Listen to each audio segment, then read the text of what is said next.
Hello, everybody. My name is Nathan Bird, founder of the Acquisition IQ National Network, as well as AquaCon, a conference that's coming up soon on September 3rd in Utah. We're here joined with Paul Hickey. He's a renowned investor, founder of and author of the VC and versus IPO, a great book that we'll cover over today. He will be joining us as our featured speaker at the AquaCon on September 3rd. With over 28 years of experience as an entrepreneur and angel investor, Paul has led companies through successful IPOs, built pre-IPO investment funds, and advised a wide range of tech and crypto ventures. His background includes founding QCOM Inc., co-founding Corone Capital, and Hickey Friedhoffner Capital, and most recently has become the CEO of Legacy Wealth Management. Paul's expertise bridges traditional finance and emerging markets, and his insight into the evolving landscape of venture capital, IPO strategy, and crypto investing will be invaluable for founders, investors, and deal makers like you out there. So thank you so much, Paul, for joining us today on the Acquisition IQ podcast. We've got to dive right in here. What has inspired you, one, to write this book here, and then also get into the financial game? All right. Well, the inspiration for this book came a couple of years ago when I was helping to raise money for a local Salt Lake City AI tech startup company called Enhanced AI, brilliant little company. And I was introducing them to the VCs and talking to the VCs in the Salt Lake community, Utah community.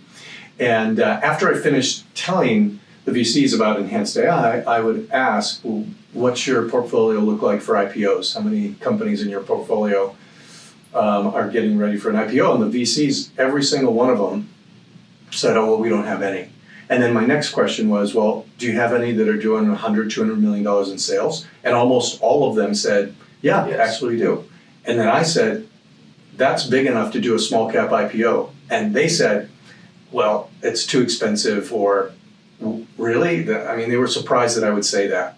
And I then would say, the cost is not the main thing you need to evaluate. You need to look at the opportunity cost of not doing it because of the huge advantages that you get when you're public versus private. If you're going to raise $100 million as a VC or in a VC round, you need to look at doing a $100 million IPO, small cap IPO. And they would start to lean into the conversation because this is like news to them. They thought you have to be a $2, $3, $4, $5 billion company before you could do an IPO. That is absolutely not true. That's based on old information. And in fact, the market is changing rapidly towards small cap IPOs because AI is bringing the cost down dramatically, which we'll get into in a few minutes. But literally, that was the inspiration for writing the book. It's called IPO versus VC, 9 Strategic Reasons a $50 million small cap IPO beats venture capital. And so this is not to beat up venture capitalists. This is to introduce to them a way for them to get liquidity faster for their portfolio companies, which all VCs want, and liquidity for the founders, which all founders want. So it's literally a win-win when the company is right. Not every company should do a small cap IPO that has $100 million in revenue, but a lot more should be considering it than what they currently do. Let's talk to the business owner out there who's looking for a multitude of funding avenues. Yeah. And let's run through many of the funding options that you have as a business owner. Yeah. And then we'll get directly to, one of your thoughts around IPO. Yeah.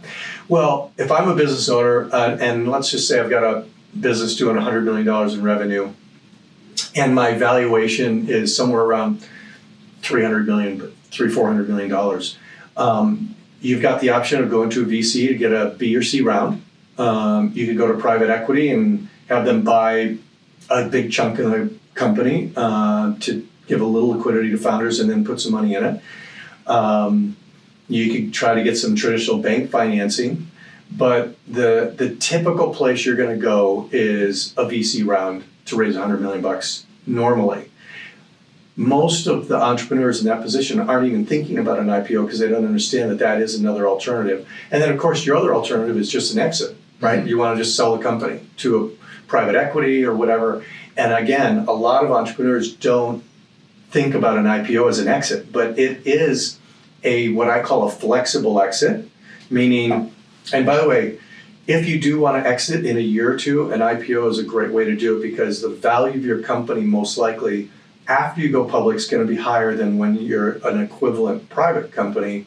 And when you get acquired as a public company, you'll make more money in the exit than you would if you got acquired as a private company. That's exactly what happened to my company, QCOM. When I took it public, we got acquired 2 years later.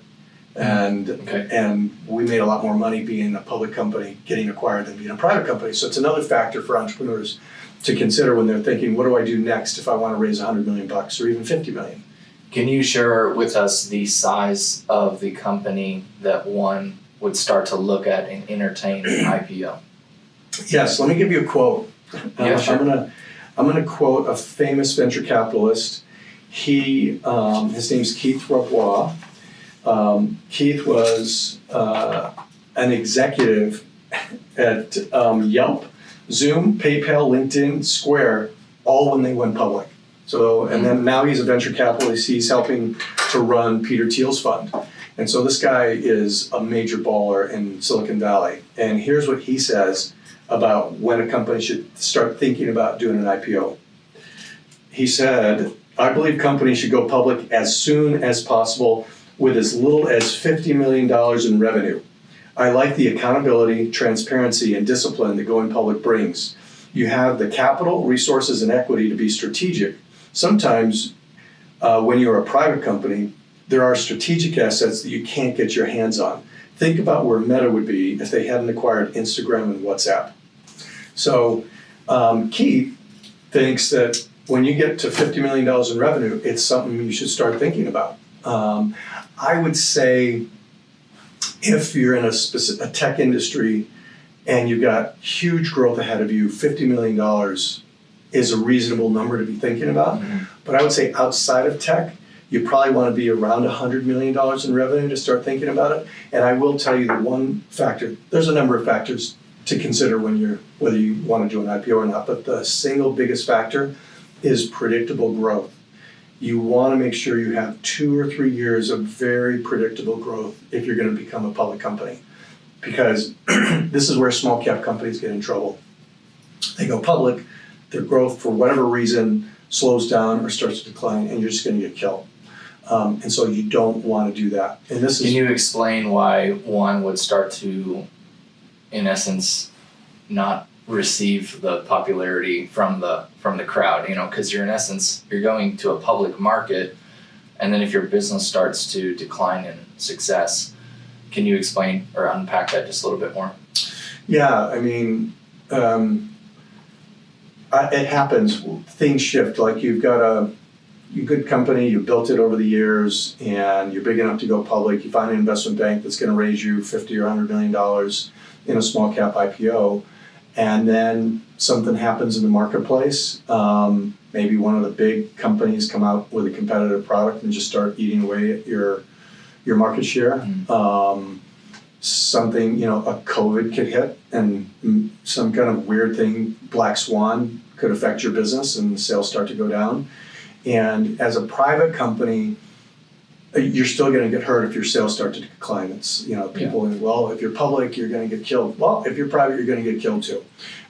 So it's just more public what's happening to you when you're a public company. So there are things that happen that are unpredictable. But there are a lot of companies that have very predictable growth. Like they've got contracts in the pipeline that are good for the next 2 or 3 years to double their business each year.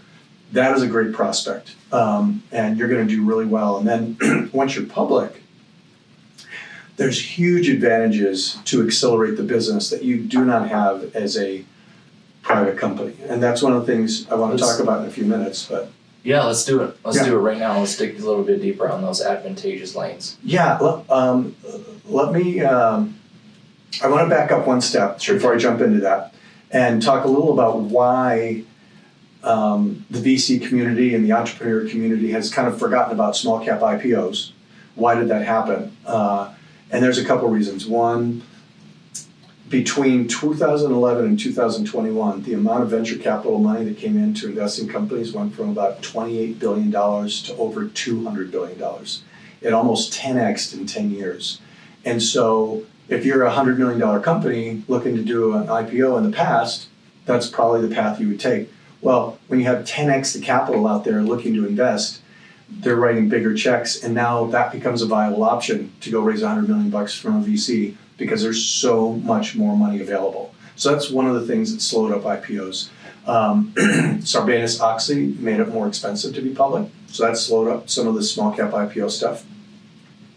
And then you had a lot of increased M&A activity from private equity funds because they got a lot more money to just go buy companies. Instead of raising $100 million, we'll just buy you.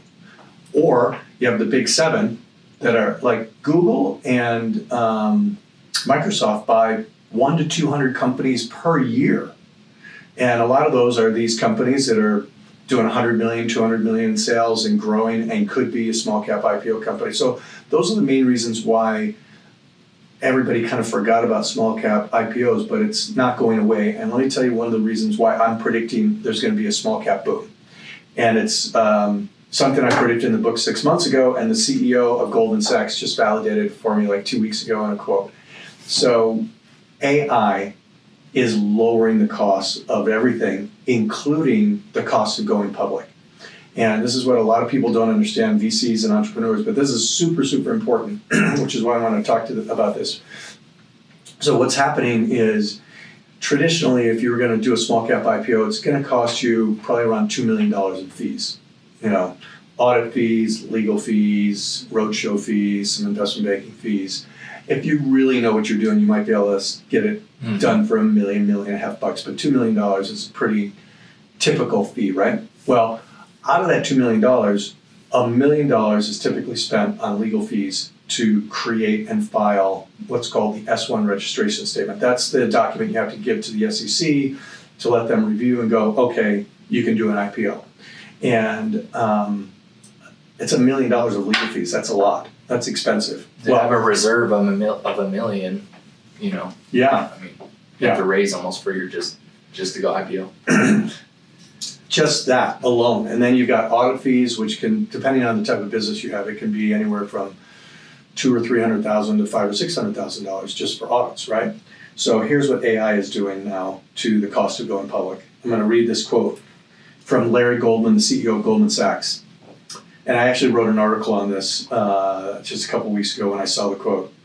Larry Goldman said, AI can now draft 95% of an S1 prospectus in minutes, a job that used to require a 6-person team working multiple weeks. That's 5% now. That the last 5% now matters because the rest is now a commodity. So let that sink in for a minute. He just said that $1 million S1 filing fee is now going to be like $50,000. That's huge. The next thing that AI is going to do is dramatically lower the audit fees. That'll probably be another year or two, but audits are going to go way down because of blockchain and because of AI. I think in a couple of years, it's going to go from $300,000 to $500,000 to maybe $50,000 or $100,000. So now when you kind of add up all the costs of going public, it's not $2 million for a small cap public offering. Now it's maybe $300,000 to $500,000. That's huge, huge. That opens up the doors to a lot of entrepreneurs and makes it much, much more digestible and possible, right? And this is another reason why I wrote the book, is that I believe a lot of companies are going to start doing small cap IPOs over the next few years, and there's going to be a boom going forward because the costs are just going to keep coming down. AI is just going to drive the cost of all professional fees down. So that's very exciting. So I'd be curious now, let's go over to the VC side and why somebody would choose VC. Obviously the IPO, there's so many benefits it sounds like right now. Yeah. So I'm that business owner right now. I have created my company. It's a software SaaS play at $50 million now in overall revenue per year. Let's talk about that company, but then let's also talk about the product-based company that has the 100 million, and then where do we go from there? Yeah. Okay. Well, look, there's certainly nothing wrong with getting VC money if you can get it. especially if it's the right people, right? Yes. I will give you in a minute a number of benefits you get from an IPO versus the VC, which is why I call this book IPO versus VC. So what's wrong with the VCs? Here's a couple of the downside of doing VCs, and then what's right about it. Some of the downside is VCs are smart. I've been on the VC side. I've been on all sides as an investment banker in the middle. I've been an investor as a VC, and I've had my own companies where I've raised money from VC. So I've been through the entire cycle, every angle you can possibly think of. And one of the things you get with VC money are lots of terms. They want some control. Usually they're not looking for total control, but they want a board seat, sometimes two. There's going to be performance clauses in there. Like, there could be ratchets in there. If you don't hit certain goals, they get more equity. They're going to be involved in the business. That can be good or bad, depending on the VCs. The Founders Fund, which is Peter Thiel's and Robert Raboy, who I quoted earlier, they believe you give them the money and let them figure it out, and we'll support you if you need help, but we're not going to get in the way of you building your business. You're the founder. You're the ones doing this. A lot of VCs don't believe that. They want to be involved, and sometimes they add value and sometimes they don't. Sometimes they can hurt a company because of what their vision and mission is very different than the founders, right? So that's some of the downside. The upside is you get a VC that's really strategic. They're in your industry. They have lots of connections. They can put you in touch with people that are going to help grow your business, maybe some talent. Most VCs try to represent that they're going to add a lot of value other than the money. Most VCs don't. That's just the reality. Some do, but most really don't.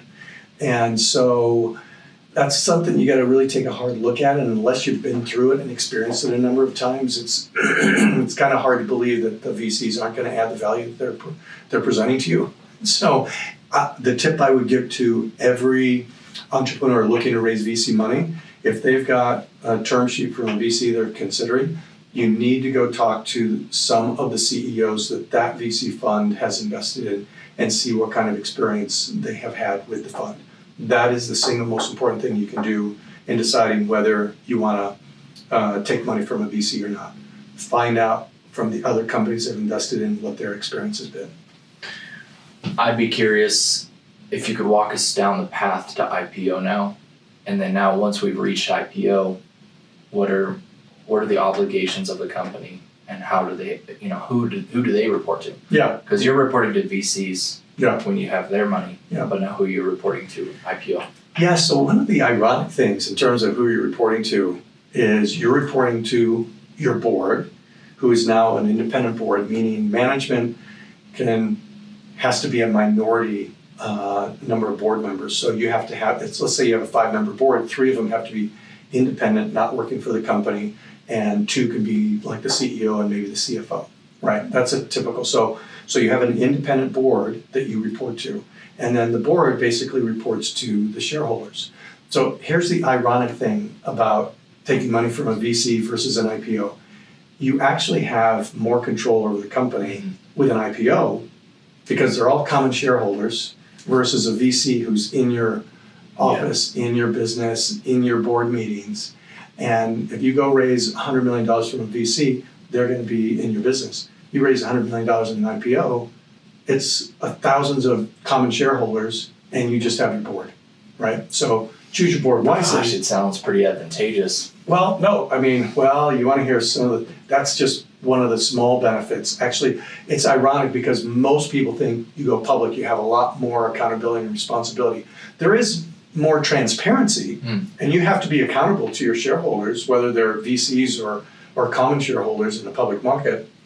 I'm not saying you have less responsibility or obligation to do the best and to perform, but as a public company, you actually have, assuming your board is aligned with you, you have probably more freedom to pivot and move and do what you think the company needs versus having a VC on your board. So That's one of the perks. I don't even really talk about that in the book because there's so many other more important advantages of an IPO versus a VC round, such as valuation.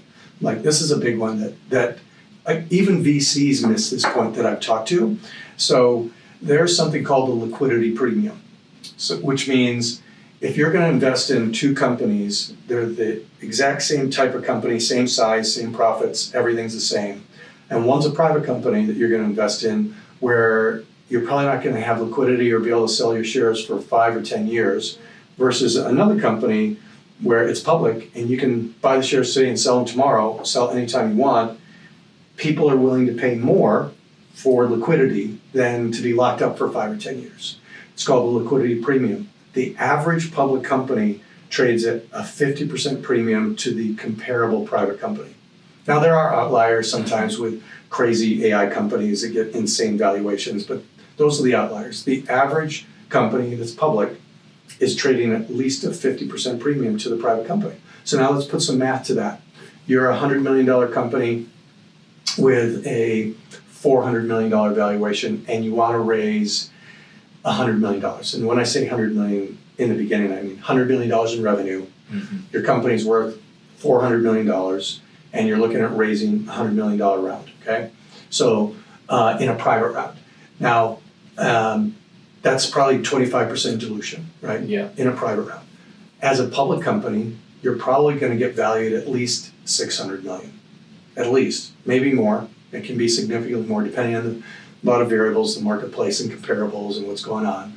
But you're now going to get valued at $600 million to raise your $100 million, so you're diluted less. And you've just added $200 million of value to all of your shareholders, which are VCs who invested before you did your IPO, your founders, your angel investors, all the other people.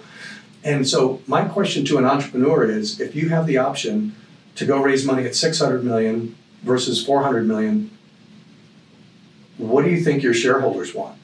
600 million. Yeah, they want the 600 million. But the reason they don't do it is they think it's too expensive, which now we know it's not. The expenses are coming down. There are expenses. You do have more expenses once you're public. I'll come back to that, put a pin in that. Let's come back to it in a moment. But a lot of people think, I can't afford to be a public company. It's too expensive and I can't afford to be public, which is also a misconception.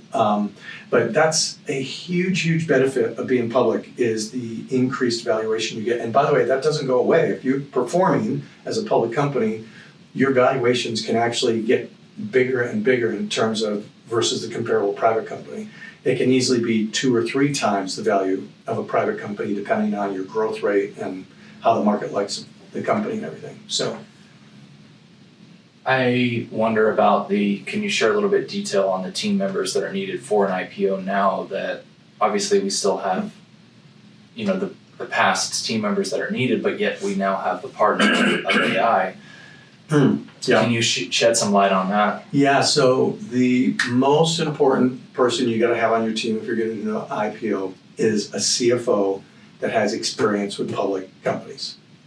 And they're not cheap.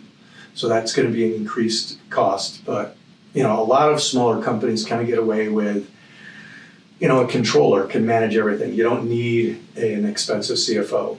But as a public company, you do. That's an important team member. Now, that team member can be working as a contractor until you go public to help get your books and everything in order. Because a lot of the work you have to do to prepare to go public is in the accounting and the books. And putting financial controls in place and so forth that are required. So again, this is another reason why Keith Rabois likes his companies to go public as soon as possible because it makes them more accountable and it makes everything more transparent, which investors like, including VC investors, right? So putting a team together, CFO is probably the most important person. I would say the second most important person is to add an independent board member who has experience with either taking a company public, being the CEO of a public company, or being on the board of some public company. So they have public company experience. That person's super important as you're preparing to give you good advice along the way. Or you hire, there are firms out there that do consulting that you can hire as an advisor to help prepare you. Because it takes about a year It can take anywhere from a year to 18 months. If you already have audited financial statements, you can be ready as soon as 6 months if you know what you're doing and you have a good advisor helping you prepare and getting you through all the steps. The main steps you're going to be doing is you got to have audited financial statements. A lot of companies don't do that because it's an unnecessary expense. You got to prepare the S1 registration statement. You got to have a CFO getting all of your finances in order and your controls in place that are required as a public company. And by the way, a lot of those things are things as a private company you probably should do for accountability and just good practices. And so I actually put a little chart in here of the extra expenses you're going to spend going public. And then I also said, but these are the things you should be doing even if you're private. And so it's not 100% increase in these expenses. It's partially offset of a lot of these things you should do anyways if you're doing $100 million in revenue, right? And so, the team, that's the team. You know, CFO, independent board member, maybe an outside advisor helping you hold your hand that knows what they're doing. Which is what I do sometimes with the writing. I'll do some of those engagements is help a company prepare for their IPO. You just brought up an idea. I wonder if IPO.ai is available. Just saying.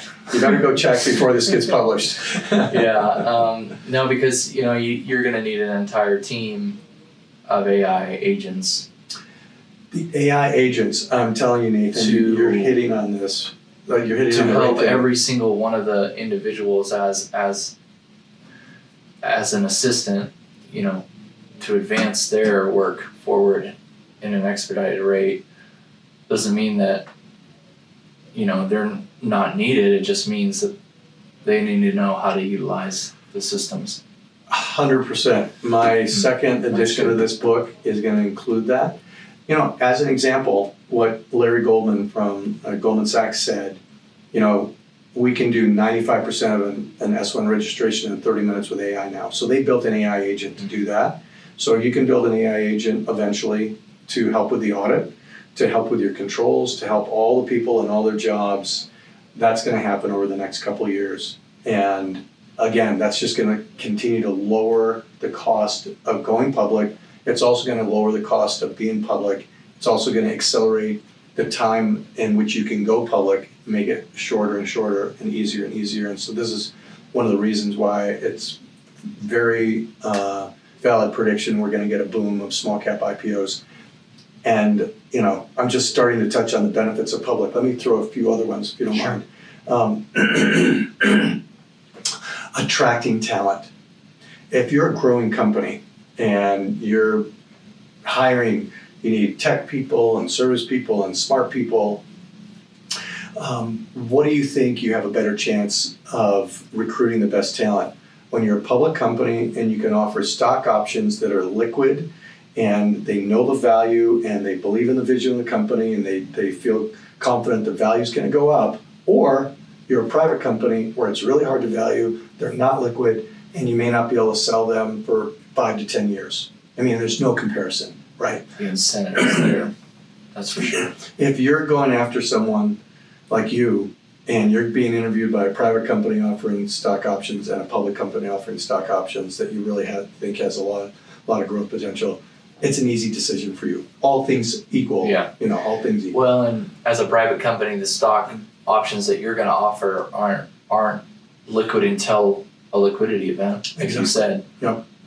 Which could be years. Or another round raised. Yeah. If you ever raise another round, plus there's vesting. Yep. On any of your stock. Yeah. So there's huge advantages for attracting talent. That's a great insight. Share with me more about attracting talent and how an IPO can do that. Yeah, so when you're a public company, you have a ginormous advantage in attracting talent versus a private company. And it's all about liquid stock options. Mm-hmm. So if I'm trying to recruit you to be in my company, because I love your talent, you can really add to me, and I offer you stock options as a public company so you can see the value and you believe in the future of the company so you can see that the value could go up dramatically, versus you're also interviewing at a private company who's offering stock options, and they're not worth anything until you have a liquidity event, somebody buys them or they do an IPO in 5 or 10 years. What are you going to go? If everything else is equal, where are you going to choose? The public company has a huge, huge advantage in recruiting talent.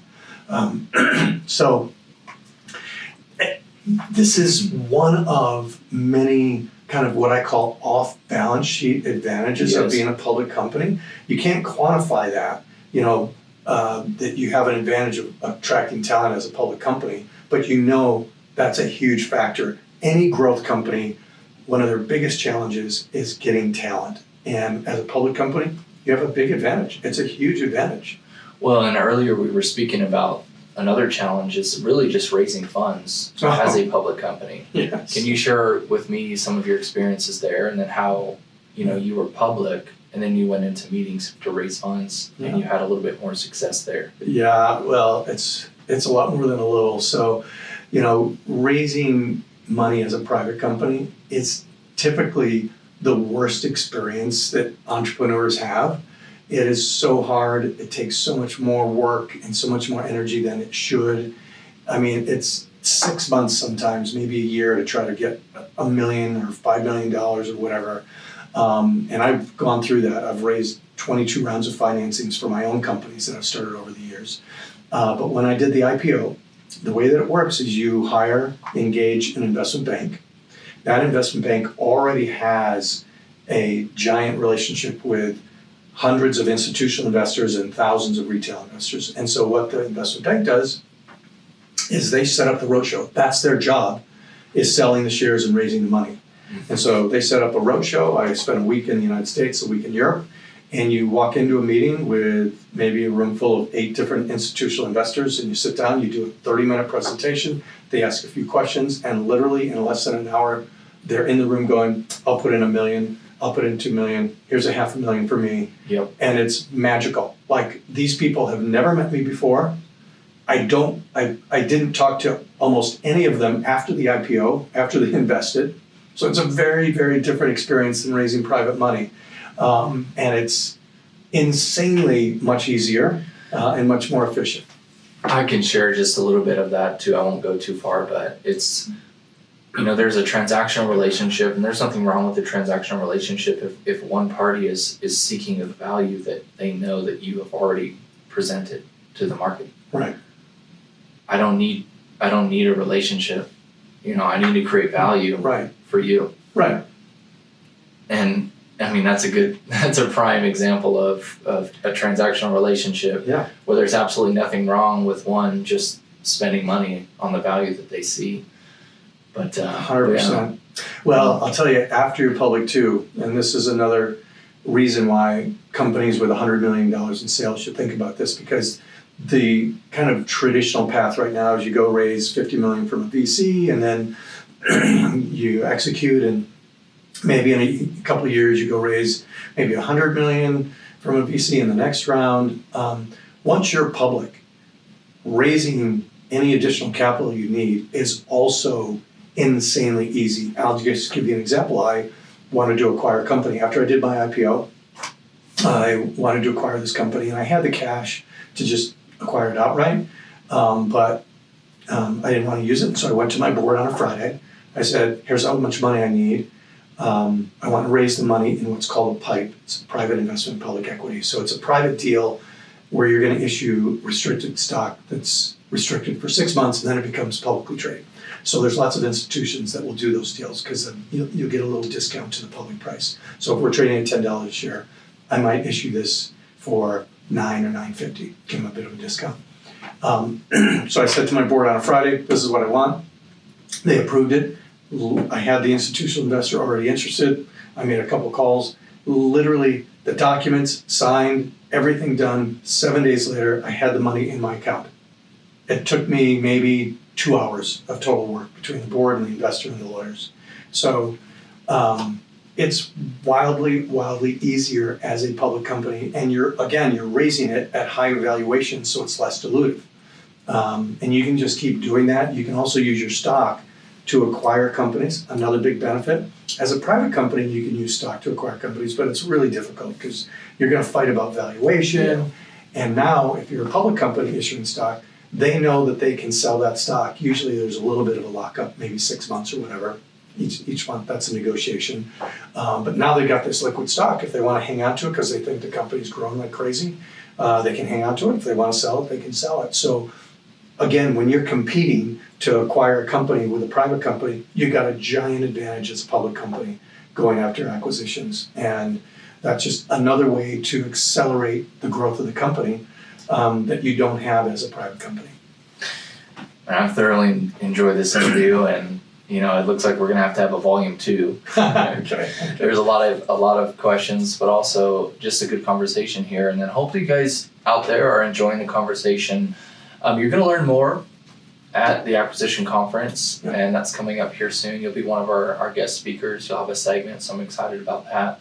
And then also, where do you get your book here? Because we want to make sure that we give you the notoriety. Well, thanks. I appreciate it. This is on Amazon. Okay, Amazon. Just go to Amazon. You can punch in my name, Paul Hickey, or just IPO versus VC. It'll come up. And we hit #1 bestseller in 2 categories when I released it in January: public finance and venture capital, both. Awesome. So the word's getting out there, and I appreciate you letting me come on and talk about the book and this. And the experience you just had of, wait a minute, this small cap IPO thing is actually a thing. It's a thing is exactly the experience I have with anybody that's a venture capitalist or an entrepreneur that I talk to. They just don't know what I present. So yeah, there needs to be an educational component about IPO within VCs or in any investment category, I believe. Yeah.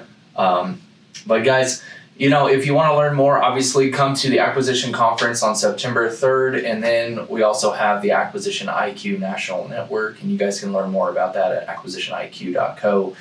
Other than that, thank you so much for joining us today on the podcast. And if you guys like today's episode, make sure to comment below, and then also share this episode with your entrepreneurial friends who are building their businesses and maybe on the cusp of going IPO.